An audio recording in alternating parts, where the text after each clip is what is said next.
Here, I've never lived in an apartment. I've never lived in the city limits. My closest neighbor is probably 70 yards away. And at one time where I was raised, it was 18 miles to the nearest highway.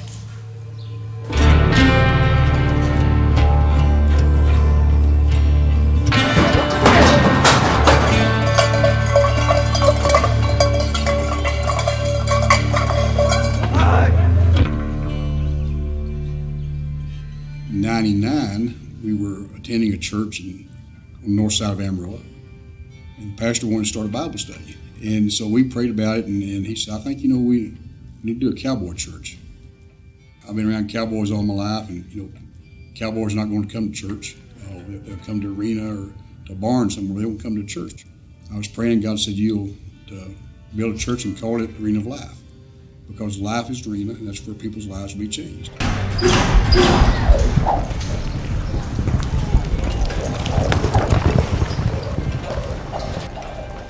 I really believe in the urban areas, it's what we would call a dog and pony show, where they're dependent on their tithes and offerings and on the people's money, so they do whatever it takes to get the people in. At Cowboy Church, we're a relationship-based church. We don't have the dog and pony show. We have this because this is what our people do.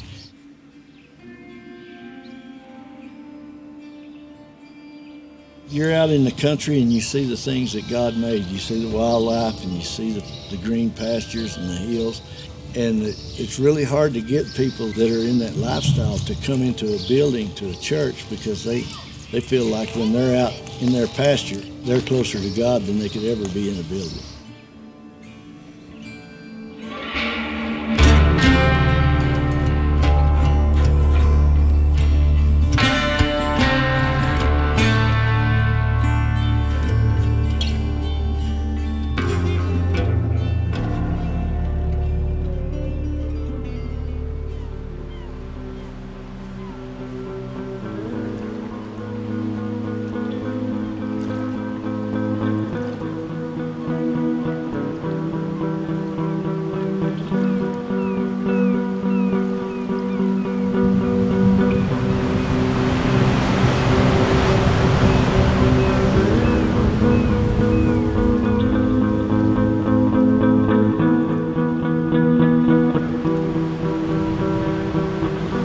When I surf, it's an experience that I have, and as a kid growing up, I used to surf aggressively and charging and dropping into huge waves, but as I've gotten older, my connection with surfing has changed. It's just matured. For me now, when I surf, it's more of a time of prayer. I'm out there in the water, just kind of grateful and thankful for what we have, for the area. I mean, the cliffs and the trees and the perfect waves coming in with the small crowd, and the vibe in the water is good, and people are stoked. So now when I surf, it's just in this sense of gratefulness and gratitude. One of my friends paddled out one time with a bunch of guys, and he's like, tell me there's not a God. And he yelled it out, and all these people were looking at him all funny, but it was so true, There's gotta be a God if there's such good, if he made waves, how is there not a God if there's all of this? I think we're looking for meaning more than we're looking for pleasure. And there's a lot of meaning in connecting with kids through surfing, through everything. Santa Cruz is a huge skate surf town. It's really known as Surf City, California, because of all the surf spots. I think within 10 miles, there's 20 or 30 surf spots. I mean, world-class surf spots.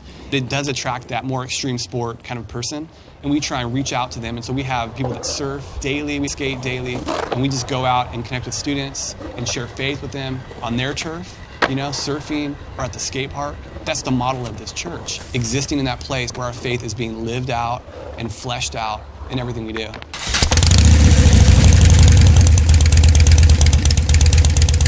What can wash away my sin? Nothing but the blood of Jesus. What can make me whole again? Nothing but the blood of Jesus. Oh,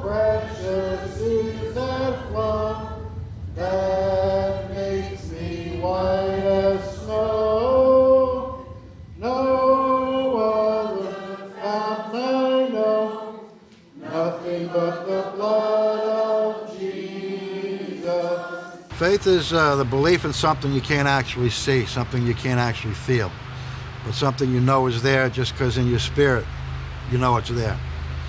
And the funny thing about faith is once you have it, then you start seeing things and things start becoming tangible. But, that's really what God is all about, what belief in Jesus Christ is all about. You have to have faith first. You can't have that show me and then I'll believe, because that ain't the way it works.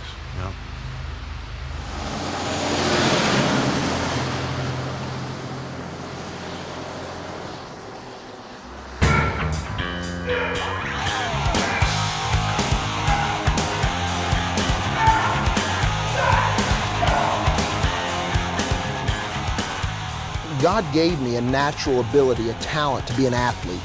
And I've been involved with athletics my whole life. So what I do is use the talent that God has given me for His kingdom.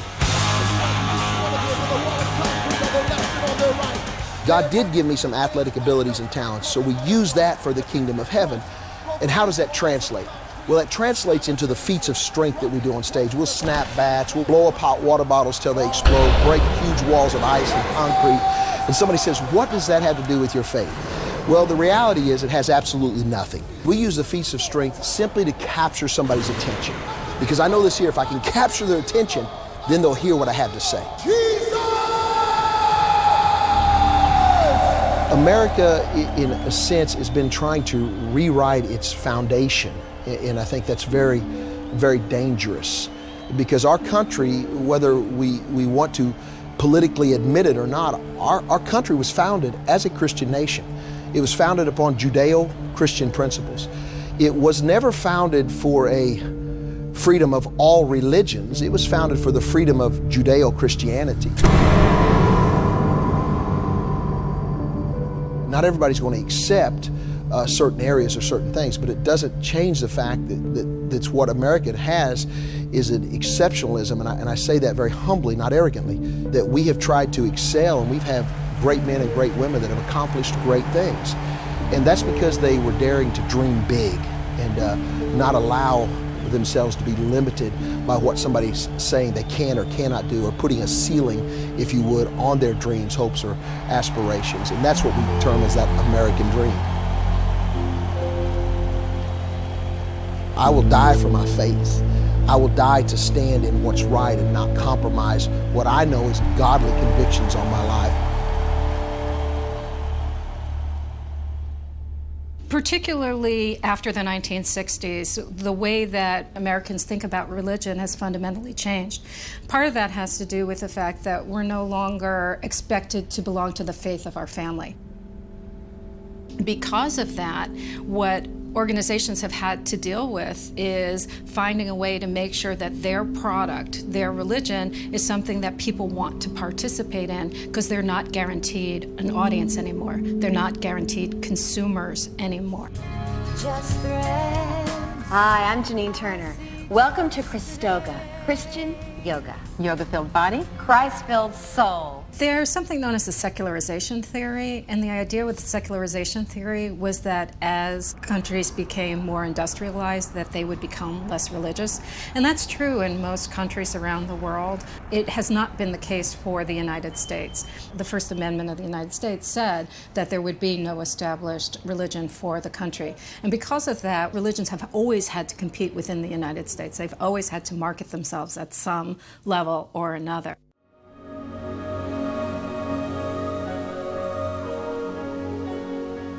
I love this church.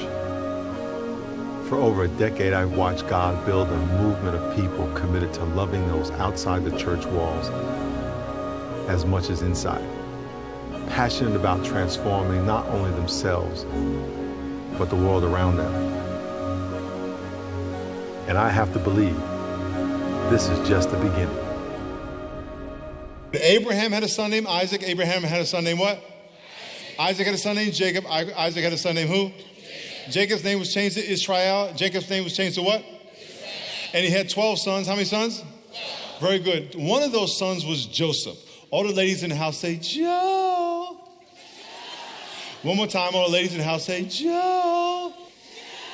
Miles McPherson, actually our pastor of the Rock Church, was a San Diego Charger professional football player, and he came to faith towards the end of his career and got involved with the ministry, was raised up as a youth pastor. Definitely had a gift for communication, but he had a passion for mobilizing people. In the church, we actually we have about 5,000 people that we consider are working. Most of those are volunteers. Even our pastoral staff, we have 52 pastors, but those are all volunteer. Of our paid pastoral staff, we have 15 paid pastors. We have 140 people that are employed by the church and our school. We also have a private Christian school here. The megachurches themselves, they're a whole community for people. And where most megachurches have been created is in sort of these ex-urban areas, not quite suburbs, but areas that are just starting to build up. So they become community centers. A lot of megachurches are anywhere between 3,000 to 10,000 people. Any given week we have between 12 and 13,000, and it keeps growing pretty rapidly. It starts out, they have a rock band, they have singers in the background, then a video comes up, and by the end, everybody's screaming and yelling, getting all excited, and it's no wonder that people are dumping a bunch of money into the buckets for these things, because they've had a good time. A megachurch is big enough for you to believe that you might be in the church. This is the one.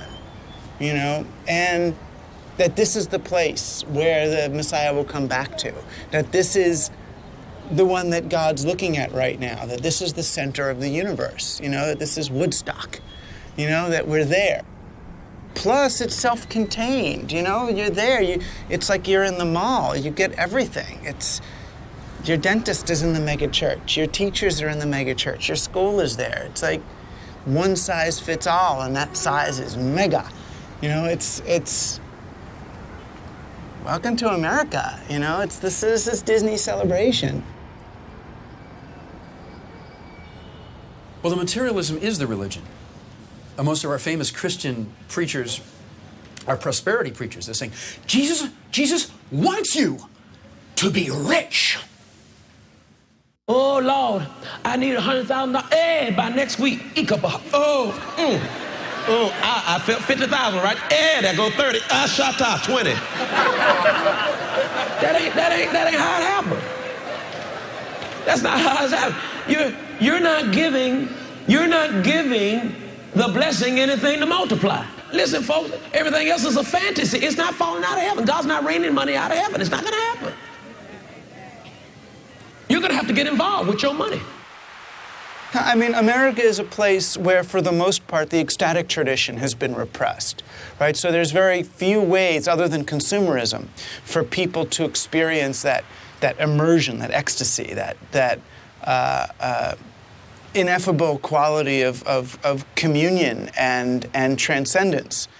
The American project has largely been about dovetailing religion with capitalism. How do we make them the same thing?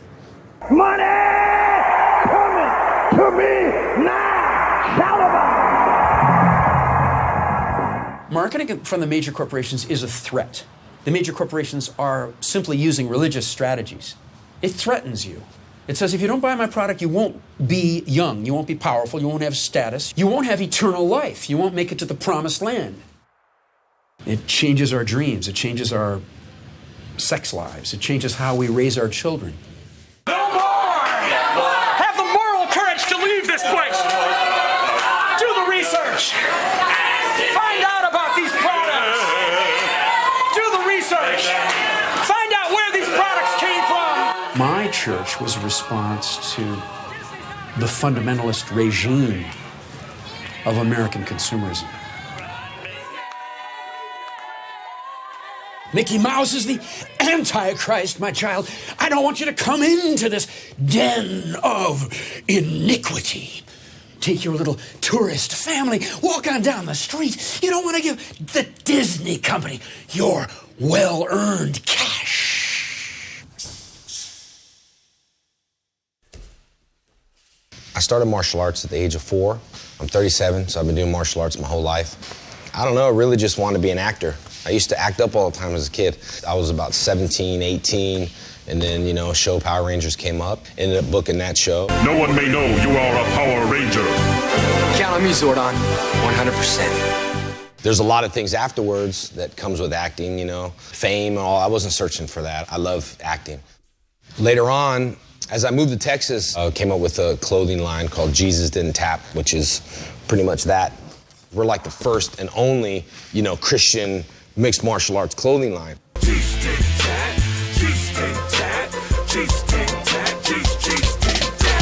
I don't think the MMA is mainstream yet.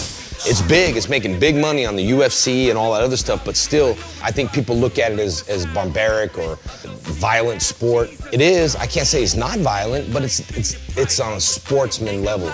And you fight and you know you'll be alright. It's the power of the word. Haven't you heard? It's the power of the word. Haven't you heard? I wrote 2 songs, Jesus Didn't Tap. Those songs are written because I wanted to put the message out that, you know, the power I get is driven from God, so don't be mad, it's just my job. Meaning when he's in the cage, that's his job.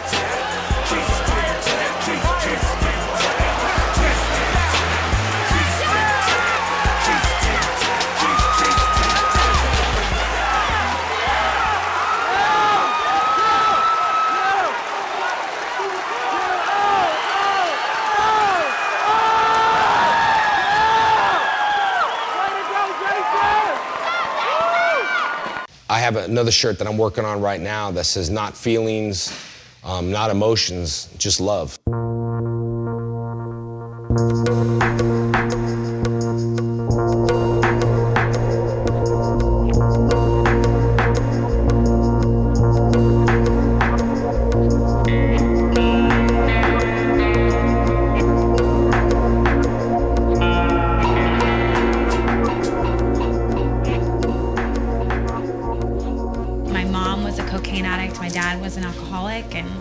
Experienced a lot of sexual abuse in my life, and when I was 19 I started working as a stripper and just was in this downward spiral in this abusive relationship. So much pain from my past, so much shame from my past, and it was at that point in my life that I met someone whose friendship just changed my life.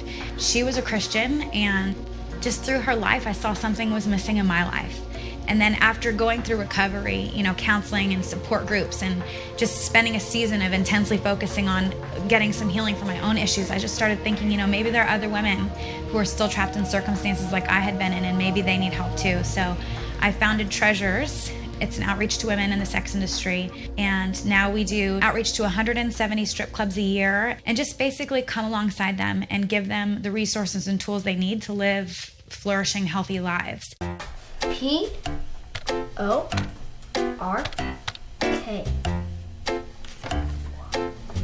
That's not pork.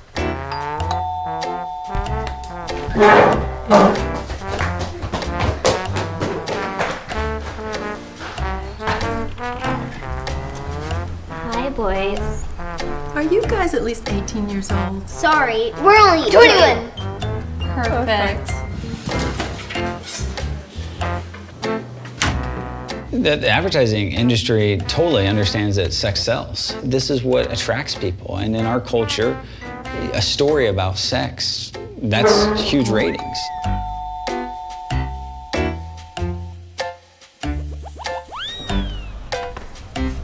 Hi, sweetheart.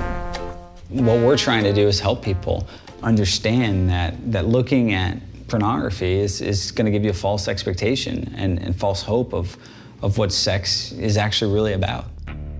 So that was called xxxchurch.com, and it was almost 10 years ago that this started. And who would have thought now I'm known as the porn pastor, and my life's totally changed. The most recent survey has suggested that evangelical Christians are 5 times more likely to be addicted to pornography because of issues of shame and the underground nature that the church has placed sexuality in.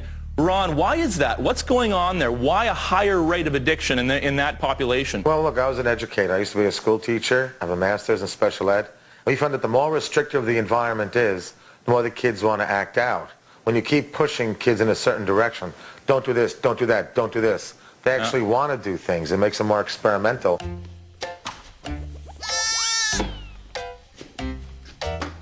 Ron has become a great friend. He's an opponent on stage, but off stage, he's a friend. We're friends with differing opinions on the issue of porn. Is porn breaking up marriages? For sure, without a doubt I say that. I get it in my inbox every day. Porn is destroying my marriage. We've been going to porn shows for so many years, and I just thought, what could we do that would help people like fulfill them long term? So obviously we believe in the Bible, but the book's not that received well in some of the circles we've gone in. So we thought, well, let's not rewrite it, but let's put a better cover on it that matched kind of our style. So our Bibles say Jesus loves porn stars. Some religious folks have a heart attack. They think we're gone to hell for saying that.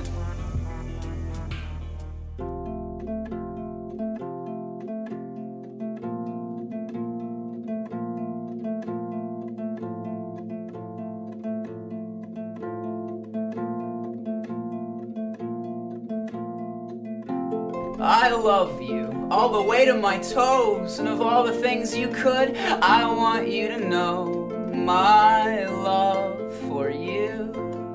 It's not a love that changes with the seasons. It's not a love that even needs a reason. It's not a love that can be measured in a cup, and it's not a love that will ever give up. My love for you is stronger than a mountain, more plentiful than a mighty fountain. It's larger than the universe, more splendid than the most well-sung verse. It is patient and it is kind. It is gentle, it loves you all the time. It is not rude, it is not proud, and it remembers none of the wrong you do. So when you're feeling so low with no direction, unsure of where to go, and you feel like your time has come and there's nowhere left to hide or run. Christians have always been really good at figuring out ways to use pop culture to get their message across. And that's changed in form, but it's never changed in intention. I don't know if you guys ever been walking around the mall or like a fair or something like that, and you see this really beautiful, gorgeous lady, and she's walking hand in hand with sort of a Quasimodo hunchback-looking guy, and you're like, how the heck did they get together? I'm that guy. Walking around and like, how did you? And I'm like, I don't know. I have no idea. You need to accept Jesus.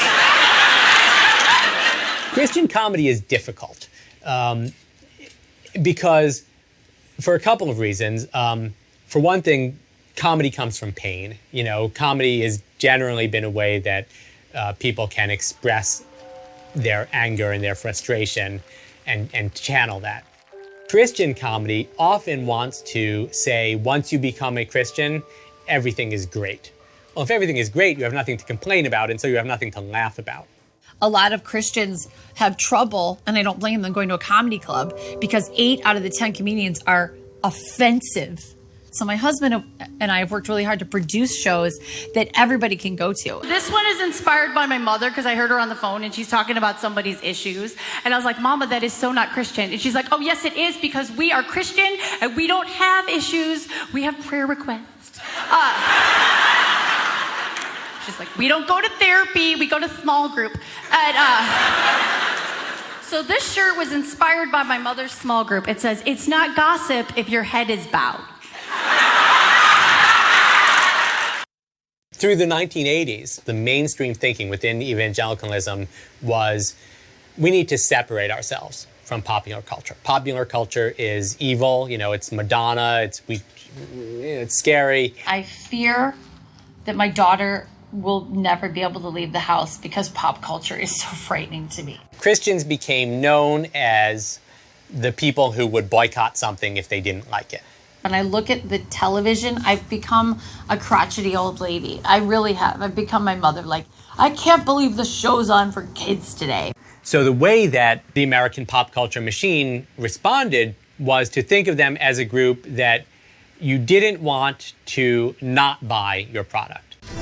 These are the new adventures of Bible Man.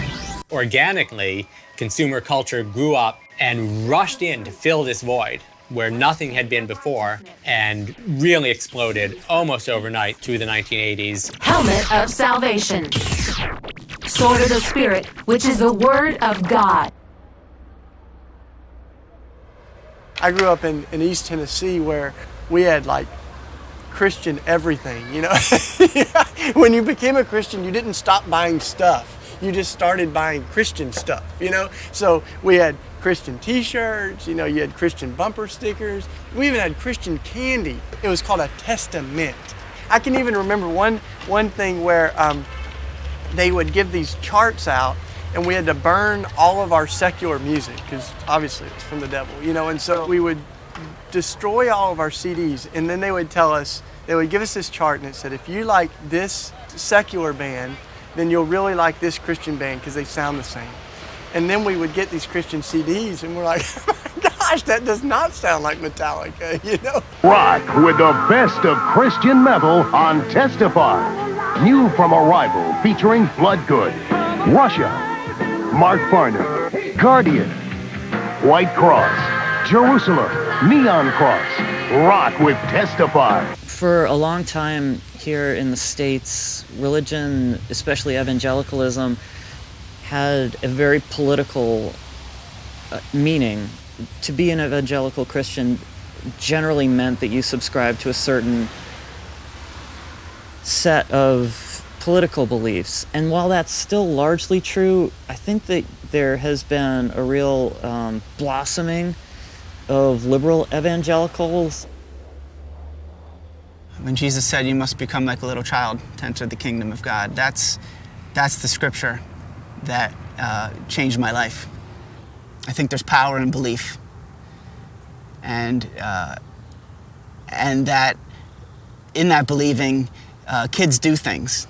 They go for it, and that's where I want to be.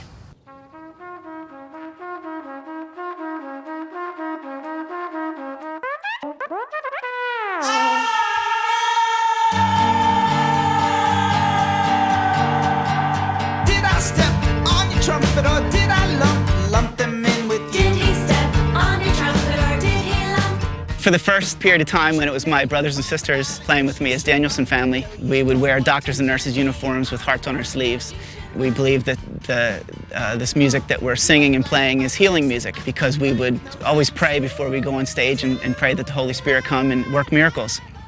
And so it was that belief system that we just believed it was true. Go, Joe!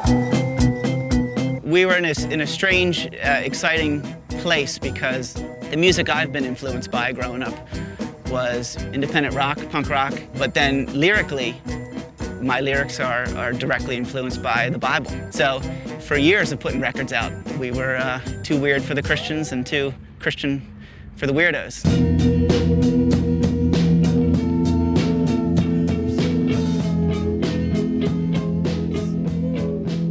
The thing that frustrates me the most is when spiritual conversations are hijacked by political jargon. I believe through Christ we can go straight to the Father now. So that's why we don't need these religious systems.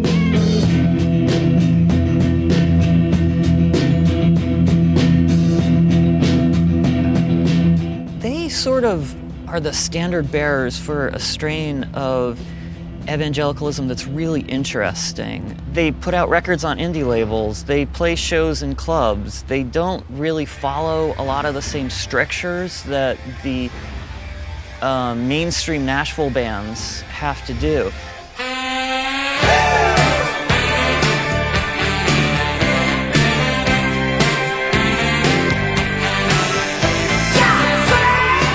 When I started doing music, I wasn't planning on being categorized as a Christian musician. I just wrote songs and was very influenced in particular by The Clash. I thought as a Christian I would love to take that same kind of passion and pointed criticism, and much of what I did was pointed to hypocrisy in the church, and you know, in many ways that's a pretty easy target. The other day, when the critic had his logo debut, some chicks were trying to pick it.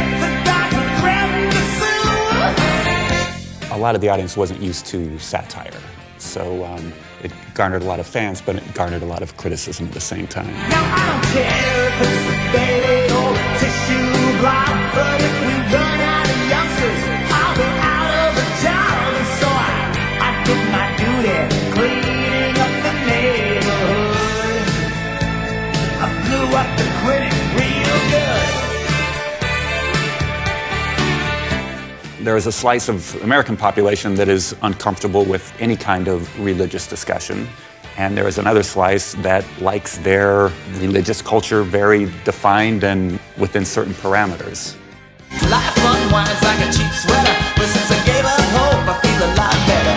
And the truth gets blurred like a wet letter, but since I gave up hope, I feel a lot better. Those of us who profess a faith in Jesus, of course, we profess to follow someone who the Bible tells us made himself of no reputation and took on the form of a servant and was humble. And yet, you know, as an artist, every day I'm doing some kind of self-promotion.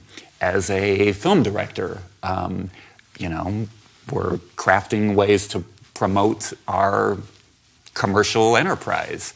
And this is a very uncomfortable territory.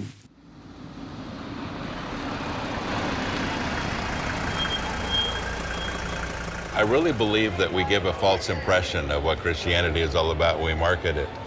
Christianity these days has become a real marketing strategy, and I don't think that's what it's all about.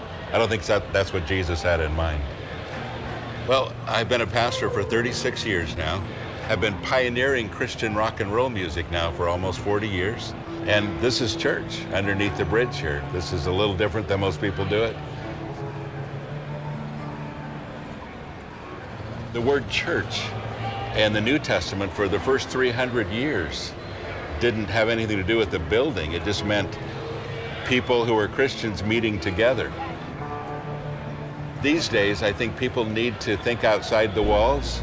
I think they need to be involved, and we need to impact people a little more intensely. I think there's a whole lot of people that don't understand what God called us to do, and what he means when he says to go into the world and to love people, to feed people, to give them places to stay, to help people that are having difficult times. That was the word that Jesus gave to us. He says, if you love me, you'll do these things. So that's really why we're involved.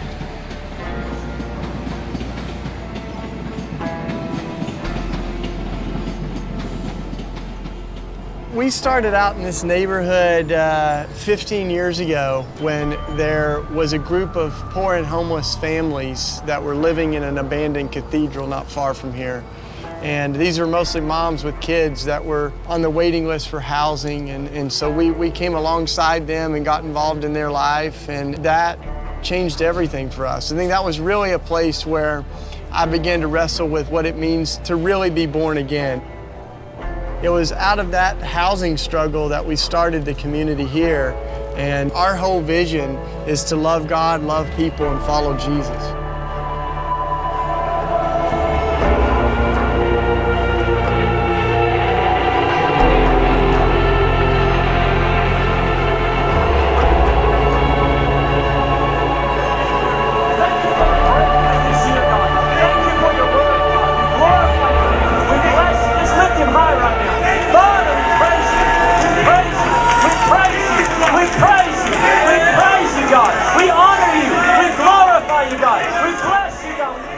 I grew up in a Christian home. My parents were Nazarene pastors in West Texas.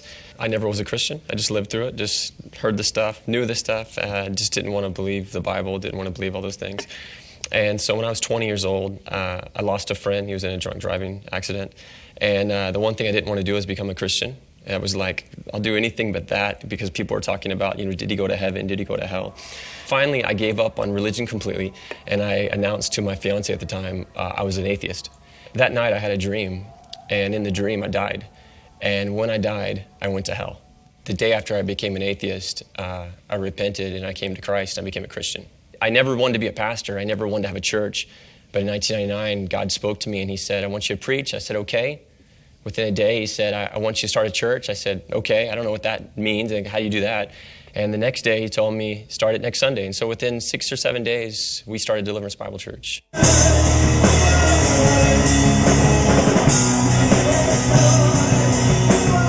It's only through Christ that we can have our sins forgiven and actually be right and stand with God again. We're known for telling more people to leave our church than to come to our church, because people come with so many bad motives in the United States, especially Texas, where everyone thinks they're a Christian, but nobody knows God.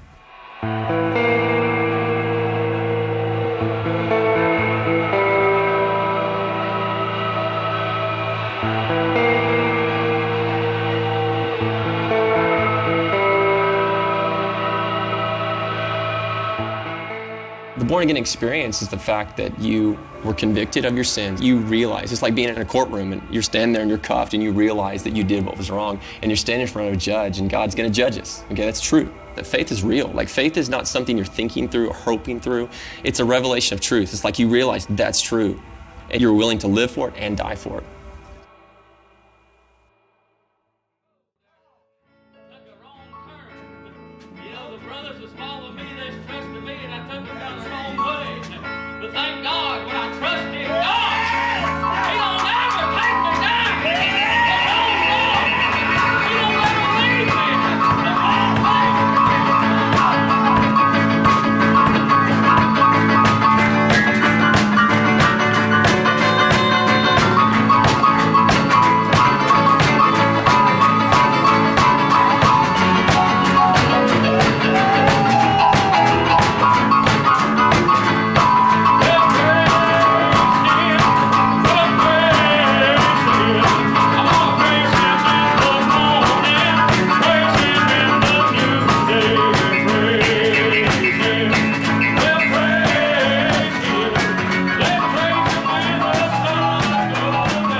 Faith is just everything that we hope in. We have evidence of that, you know.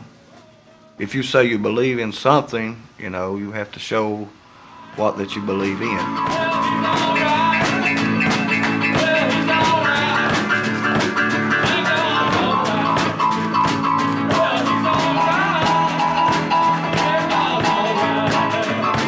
Pretty much was raised up in it from about 13 or 14 years old.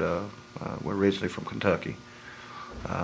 And my father, when he started into it, was a couple years after he got into it that he died. He got bit and died, and we just carried it on from that. You know, I've moved to several states, but recently moved back to here, so we just travel back and forth. But we finally just decided to have a church in this area, you know. We practice on, you know, faith healing, speaking in new tongues, just like most Pentecostal that believe. We, like I said, we drink the poison and handle fire. Just, you know, there's different things that goes on, you know. We go by the leading of the Spirit, what He wants. It's not what we want, you know.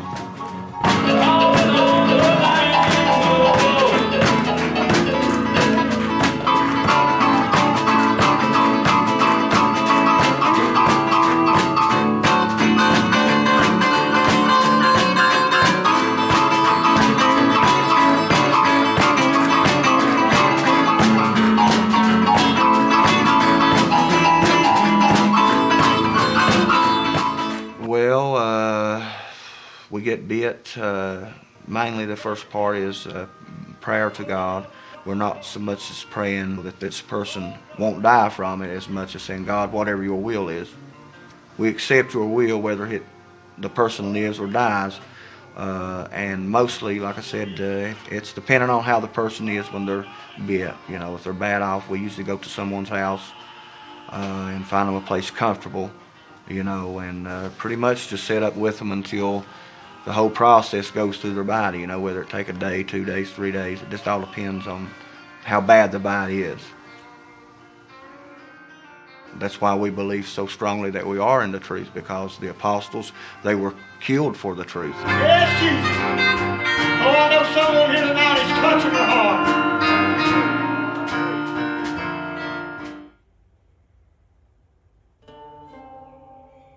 A lot of Christians seem to have the idea that the Bible fell from heaven, bound in black leather with gold onion skin pages, and it was just this book that came from God, which, most theologians will tell you wasn't the case. It was the product of thousands of years of oral tradition by many, many different authors in a pre-literate time, in a really primitive society. And when that happens, you're going to have a lot of different influences come into play. I have a lot of uncertainty in regard to the idea of a literal hell, because I can read the Bible and see that doctrine develop over the course of the Old Testament and then on into the New Testament. It seems that if hell were a literal, real place, it would have been that way all the time and not just kind of gradually evolved into being, over a few centuries, especially with the influence of the Persian culture in the 2 or 3 centuries before the coming of Christ. And that sort of fear plays a pretty big role in the evangelical church. Well, I think, and here I'm quoting the playwright Arthur Miller, who gave us The Crucible and Death of a Salesman. He said that the Bible is about justice or it's about nothing at all.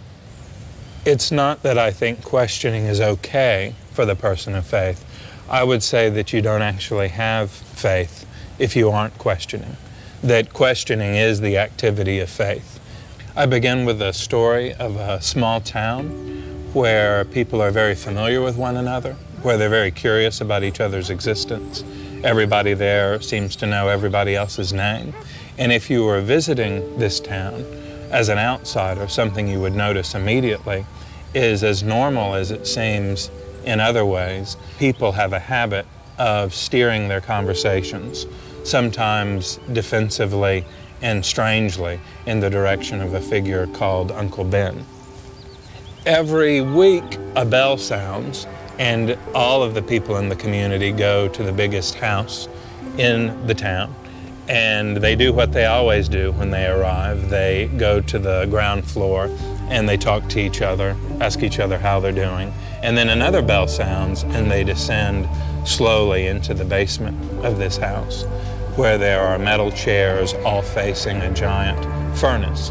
And next to the furnace is a large man in overalls who seems almost as if he is a part of that furnace as he sits next to it. They sit down quietly, they face him, and eventually the man, and you can guess the man's name, is Uncle Ben, turns slowly around, stares at each of the people, and says, "Am I good?"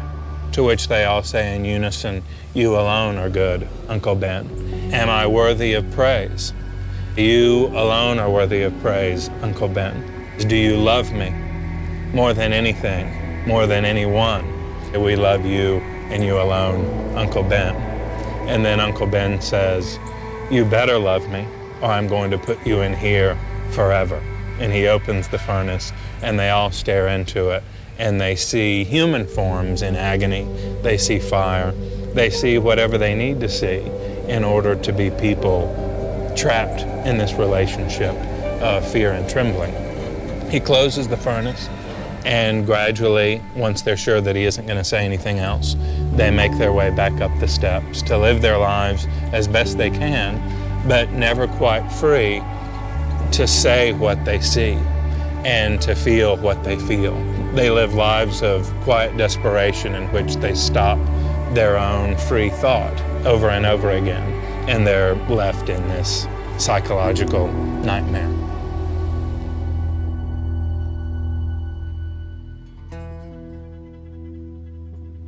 I was born in 1952, and my parents were fundamentalist American missionaries. I lived in a little village. There were a lot more cows than people, maybe 200 or 300 people at the most, up in the Swiss Alps. And my parents homeschooled me, which meant I didn't go to school with the village kids. I just ran wild in the Swiss Alps. Essentially raised myself in the middle of a fundamentalist Christian commune. So I had a very strange childhood compared to anybody I've ever met since. If you had come to the ministry where my father was the pastor, called L'Abri Fellowship, maybe in 1968, you would have met people like Timothy Leary. You could have seen folks who were in the rock and roll business, the movie business, all kinds of Europeans and Americans who were coming through to ask him questions. He was a kind of a spiritual guru, but from a Christian perspective. Then in 1973, in the United States, there was a big Supreme Court ruling which legalized abortion. And my father took a position against that ruling. And then, very strangely, given the fact that he was essentially running a Christian hippie commune, he became a leader in what became the American pro-life movement. At the time, I was in my late teens. I began to travel with him and oddly did what a lot of American kids do whose fathers are pastors. I became what in the States we call a sidekick. And so for about 10 years of my life, from my late teens to my late 20s, I worked very closely with my father and became quite well known in that circle. Other names were people like Reverend Jerry Falwell. The White House is a zoo. Pat Robertson, who started a famous TV show called The 700 Club. We need to remember the term sodomy came from a town that was known as Sodom. James Dobson, who began a big radio program that went on hundreds of stations called Focus on the Family. There's nothing that says God has to bless us like he has. But essentially what the religious right was a reaction against the 1960s. Free love, sexual permissiveness, homosexuality being accepted by people, integration of the schools because there's a racial element to this, prayer in schools being banned by the Supreme Court because of the separation of church and state. All these issues coalesced into a group of white, middle-class Protestant Americans, conservative religious people, mostly fundamentalist and evangelicals, who felt that their country had been stolen from them by outside forces. I have a dream that one day this nation will rise up and live out the true meaning of its creed. Free at last, free at last. Thank God Almighty, we are free at last. Well, I grew up in beautiful downtown Anaheim, down the street from Disneyland, at a time when, in the early 50s, at a time when the only gang in town was the Mickey Mouse Club. We called it Klanaheim because the Ku Klux Klan back in the 50s actually ran downtown Anaheim. And people of my color were very few, very sparse in Orange County. Then myself and a number of my friends, we all moved up to San Francisco to a place called Haight-Ashbury District, where the hippie movement was going on big, smoking pot every day, taking LSD all the time, and just, it was love and peace and joy, free love, sex everywhere was going on. And it seemed like a type of heaven, a type of nirvana, something special. And so to make a living, I started selling marijuana.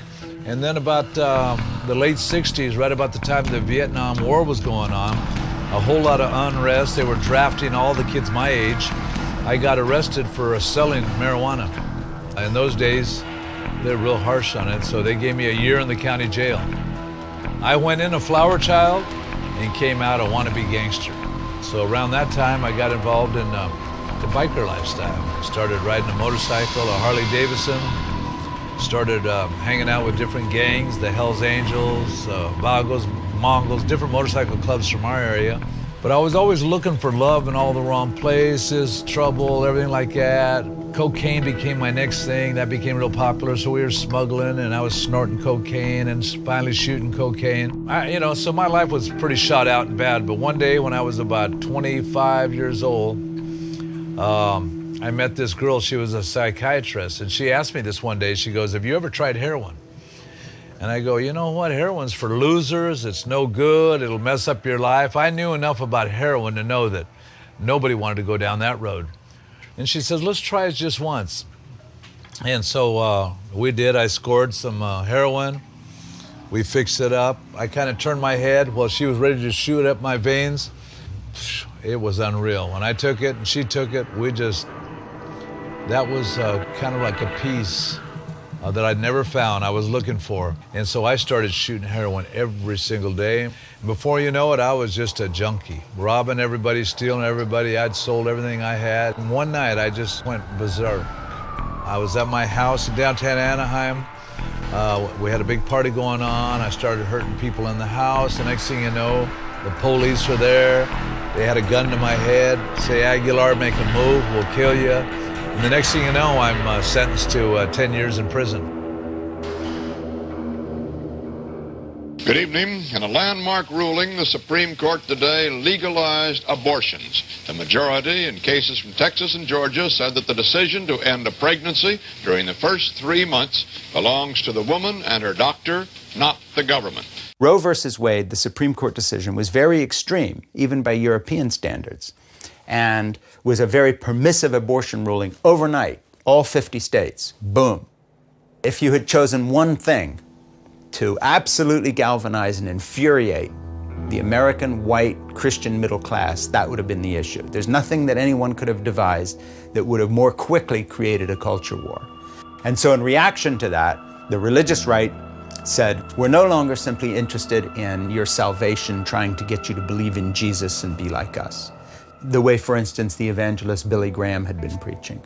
Instead, they said, we are going to assert ourselves into the political process, and we are going to tell people how to vote based on their Christian faith. We are going to organize. And in the end, they didn't set out to do this. They became the backbone of the Republican Party.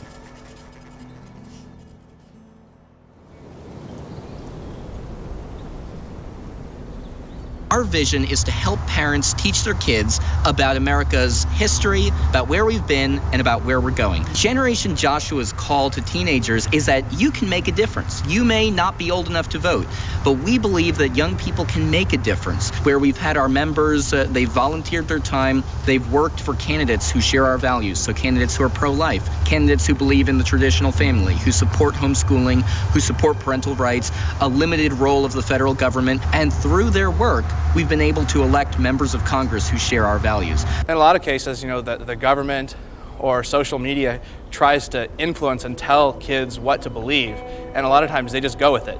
They hear it and they assume it's true. They're not critical thinkers. Youth are not taught to think for themselves. They are given what they're supposed to think. They are told this is truth. And so it's created a generation of people who they're all followers, they're not leaders. The leaders could have been anybody. The reason the leaders came forward is not because anybody had a plan. They just happened to be the first people who began to talk about this, and my father was one of them. Without that culture war, for instance, George W. Bush never would have been elected. He was chosen as a candidate to run as a Republican because when people asked him, are you pro-life, he said yes. If he had not been president, there would be 5,000 Americans who would not have been killed in the Iraq War. There would be 170-some thousand Iraqis who would not have been slaughtered. You have all sorts of consequences that had nothing to do with our issue. But because our issue became the litmus test, the test, pro-life or not pro-life, we created an atmosphere in which far right-wing American candidates could prosper. That's been the story of American politics for 40 years, since 1973.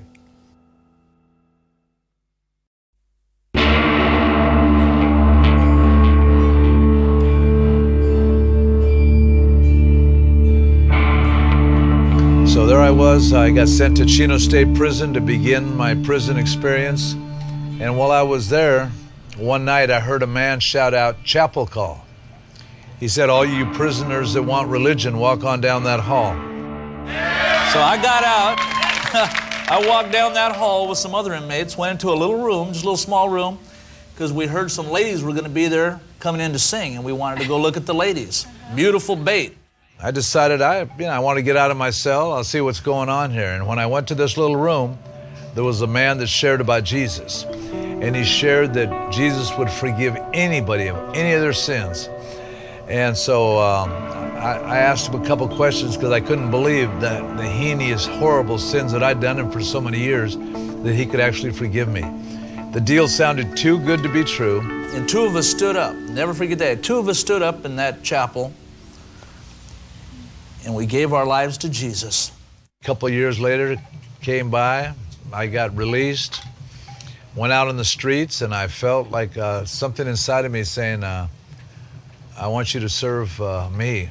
And it was like God in the sky, but he was speaking to my heart saying, I want you to serve me. You know, there's trouble on the streets everywhere. Drugs, prostitution, crime, everywhere you go. Somebody's got to get out there and tell them about Jesus Christ. So I started a communal living home, you know, where I had 4 people living with us, then 6. And then I ended up leasing about 30 homes, and we had over 380 people at one time living in our homes. It was a whole commune for Jesus.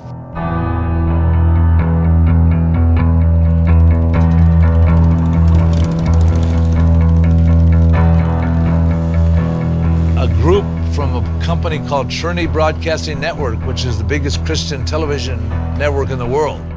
The owners of it came to me one day, and they couldn't believe that I took people into my own home, that my husband and wife would take people into our own home, gangsters, all kinds of bad characters from cartels and cliques and clubs. They would stay in my own home, and they'd always go, aren't you afraid of all these people? What they'll do to your kids? Because I have a number of kids. And I go, I don't know, I'm more afraid what my kids might do to them. Now your host, director of the Power Team, Evangelist John Jacobs. Ladies and gentlemen, this man standing to my right, if you'd have known him, 12 years, 15 years ago, 13 years ago, you might not have liked him. You know why? He was mean. I didn't know the blessing that TV could be or the curse that it could be. Our church was a warehouse, no air conditioning, no padded pews, and each month we'd keep growing by the hundreds. Before you know it, it was just packed out with thousands of people.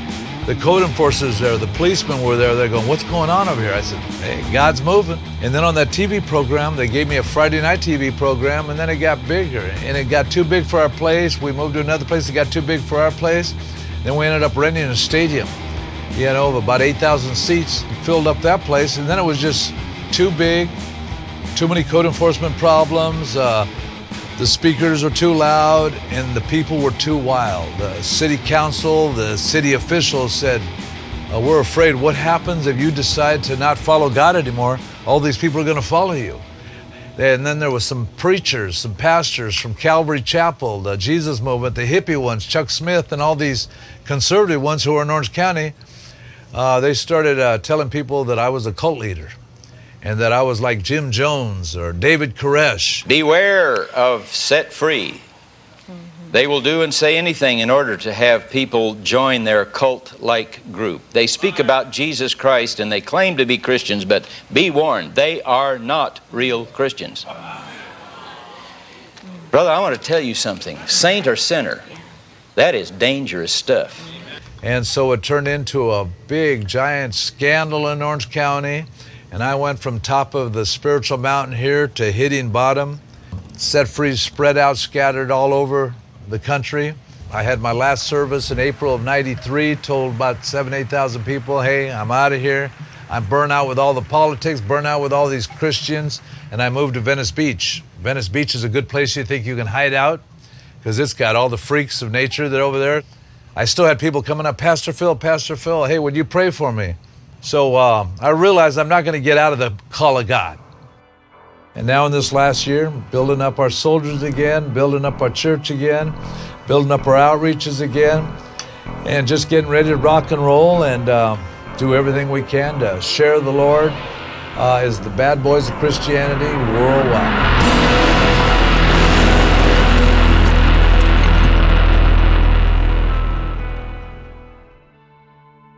I started questioning my role in terms of following in my father's footsteps on the religious right from the very beginning. I'm a painter, I'm a writer, I wanted to be a filmmaker, and there's no place in the world that is less hospitable to art than the American religious right. But I stayed in it for about 8, 9, 10 years intensely for 2 reasons. First of all was greed, because I made a lot of money. There's a lot of money in selling God and combining it with politics. The second reason I stayed in it was at the beginning I believed in our issue. I was passionately pro-life. Those 2 things came together and led to a third thing, and that was I realized that if our side, the side I was on, won, and everything became exactly as we wanted it, that we would have turned America into a theocracy.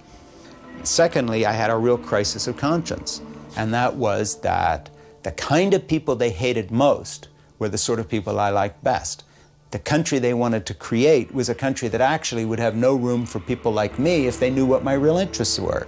And as I understood that with all my doubts and dislike of this movement, I was becoming a little bit of an evangelical leader, it got to a point where, even though there was a lot of money, even though there was a lot of access to power, it was something I just couldn't live with anymore. I started going to a local Greek Orthodox church and just said, that's it, I'm done with the Protestant approach to Christianity. And then my politics began to move a little more to the left successively. And then I guess, by the time Barack Obama was running for president and I was working to try to get him elected, writing a lot of blogs, a lot of stuff online in support of his presidency, by that point, I had really become the enemy of my old friends, and they regard me as a traitor.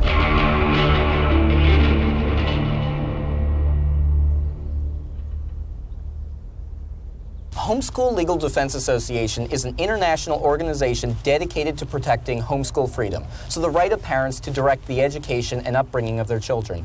HSLDA was founded in 1983. Back then, homeschooling was illegal in most of the 50 states.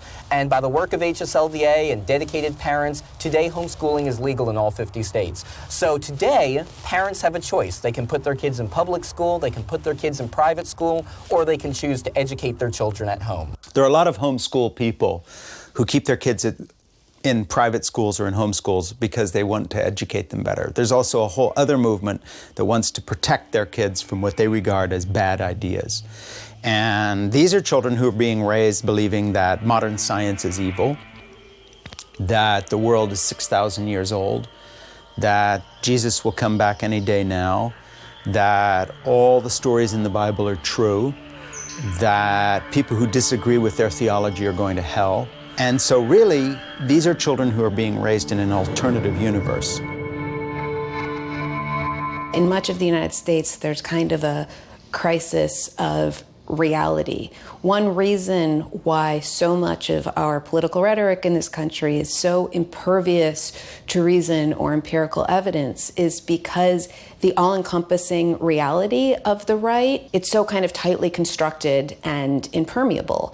They've created an entire alternative reality which from inside of it is completely consistent. The Creation Museum is one outreach of a ministry called Answers in Genesis. We want to show people here at the Creation Museum that you can trust the Bible from the very first book, Genesis, to the last book, Revelation, that science confirms the historical events you find in the Bible. So we have many scientists on our staff, full-time scientists who have doctorate degrees, who have created exhibits here that will show that you can trust the Bible, even what it says in the book of Genesis. It's impossible in most school systems to teach creation science along with evolution. The courts have generally ruled against bringing creation into public school. Public education and the idea of some shared body of knowledge and some shared basis in reality is really important to civic life.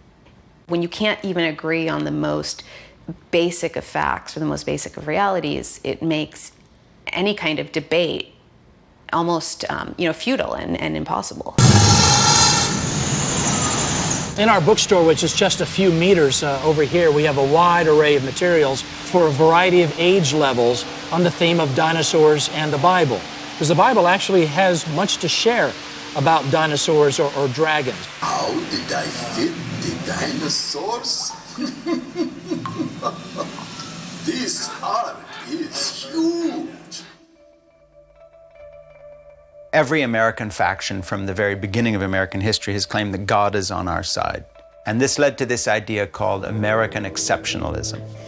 America actually believes that it was put here on earth by God to show other people how they should be, that this is a better country, it's an exceptional country. So listen to any American politician, and if he wants to get elected, there's one thing he has to say.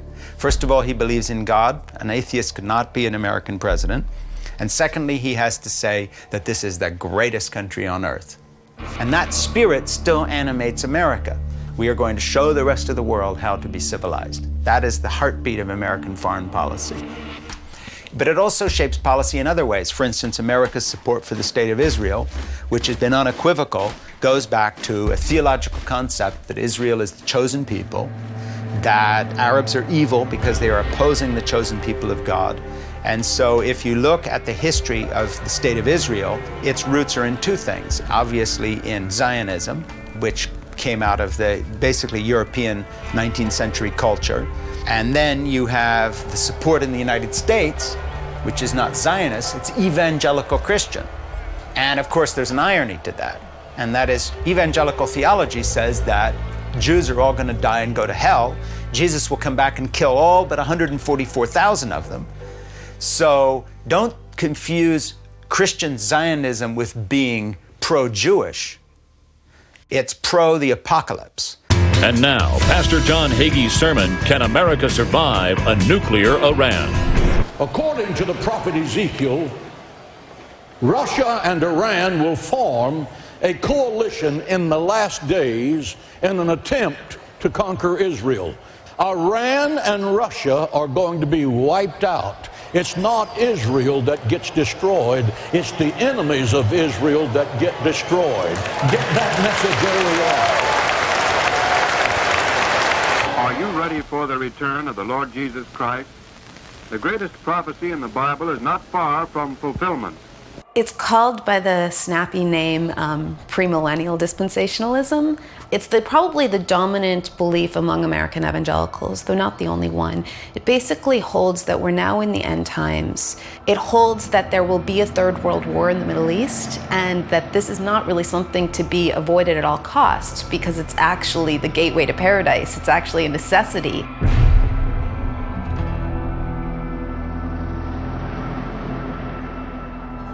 George W. Bush believed that. He was an evangelical Christian and sincere. It affected his policy very directly. It's why he attacked Iraq. It had nothing to do with 9/11. It had directly to do with the idea that Iraq was dangerous to the State of Israel as he understood it. So for the Israeli right, fine, if these Christians want to help us, they think Jesus is going to come back, but we know he's not, so we're not worried. And they, meanwhile, are more than happy to help the Israeli right with their goal of kind of creating a greater Israel. And if that results in the fiery immolation of most Jews who haven't accepted Jesus Christ, well, that's all part of the plan.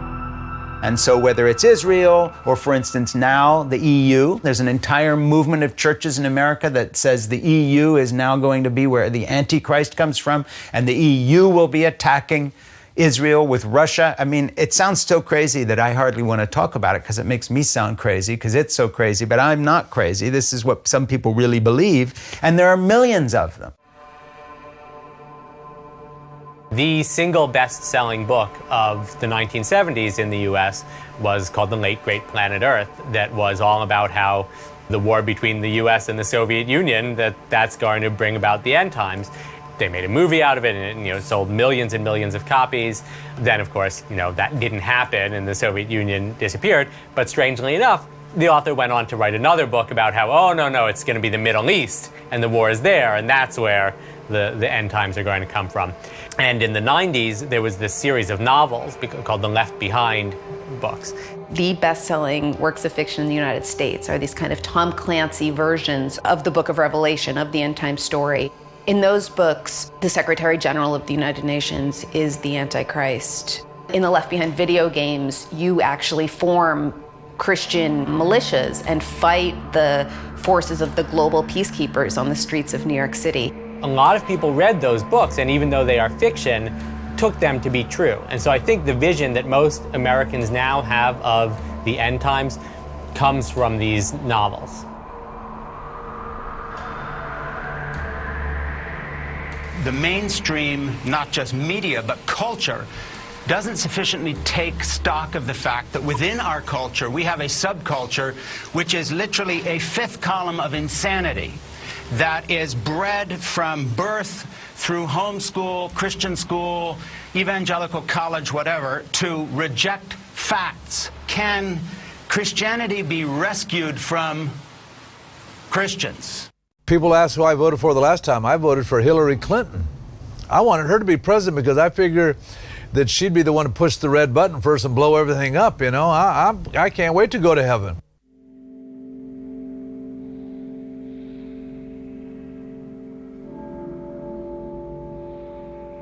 We all operate under a meaning crisis, a fear of what the future holds for us.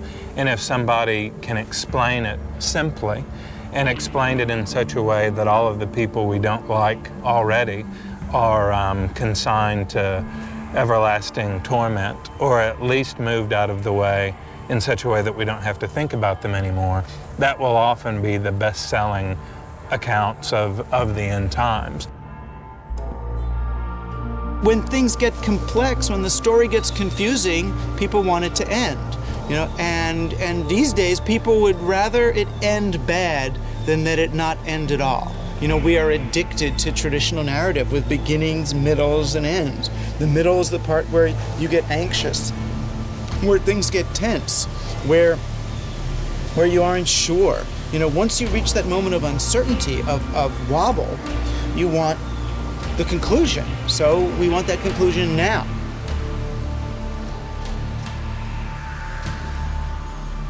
People are comforted by death. People are comforted by the end. The idea of completion goes hand in hand with creation.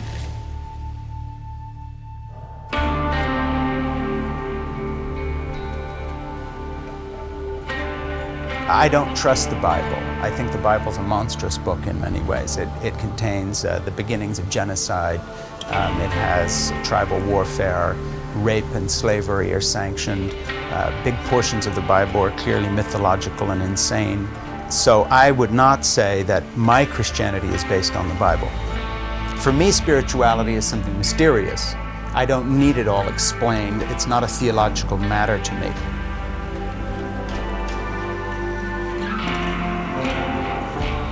One of the biggest doubts I have, and this is one that doesn't get talked a lot about in church, is, you know, what if we're doing all this and there's not a God to be worshiping? You know, there's no God that created the world. What if this whole tradition that we've spent, you know, 2,000 years building is just something that kind of cropped up on its own and evolved into this powerful force today? That's pretty self-sustaining, but what if it's not true?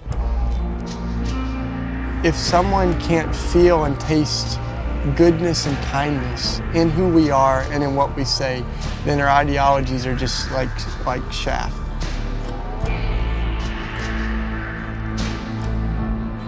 My grandfather, a very conservative minister, very mathematical in his reading of Scripture, very logical, and very controlling in many ways.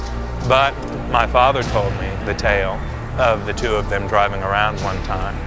And my grandfather said, look, I'm sticking to my guns. I'm a real hardliner on these matters because I believe this is what the Bible teaches. But if you ever find out differently, move on.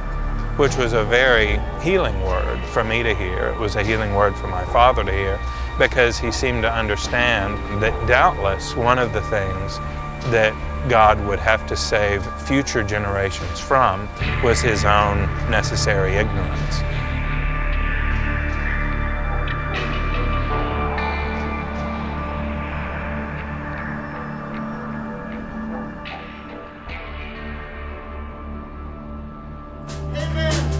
I've made some good friends throughout my ministry, brother. Hey man, Brother Randy, he's my friend tonight. Brother Stone, he's my friend tonight. Hey man, but oh, church, I've got a friend tonight. Hey man, and his name is Jesus. Amen. Hey, Brother Randy might not be able to get down there to North Carolina when I call on him. Hey man, Brother Stone might not be able to come by when I call on him. Amen. But all I have to do tonight, church, is call on Jesus. Amen. And he's always there. Amen. What a friend tonight, church. Jesus would definitely ride the Sport FXDX model of Harley Davidson, because he's not into all the bling and showing off. He's into pure performance. And so the FXDX model, Harley Davidson sport model, one that just travels all over, that's what Jesus would ride, no doubt about it.